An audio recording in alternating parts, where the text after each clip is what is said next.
नमस्कार सांग मैंने मोर एक छोट मिनिट को स्वागत करती देखो मु चाउल को भलसे ग्राइंडिंग कर नहीं चाउल को ग्राइंडिंग करिया को जंती देती देखु के भाव पिठा मो प्रस्तुत कर पिठा को मु सिझापी छाड़ी आपण मैंने तो चूना पिठा प्रस्तुत करेंगे किंतु मु चाउल को ग्राइंडिंग करी पानी टाइप कर पिठा प्रस्तुत कर देखु के भाव मो पिठा है आज पिठा कौन पे बोलूँ कहीं आज हूँ फगुण मासर प्रथम पाली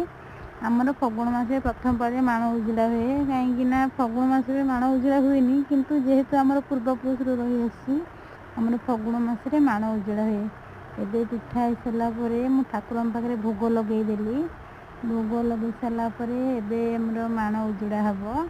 देखु आम माँ केते सुंदर दिखुंट जदि मो भिडियोटी भल लगे लाइक शेयर सब्सक्राइब करें भूल रही जय जगन्नाथ जय माँ लक्ष्मी।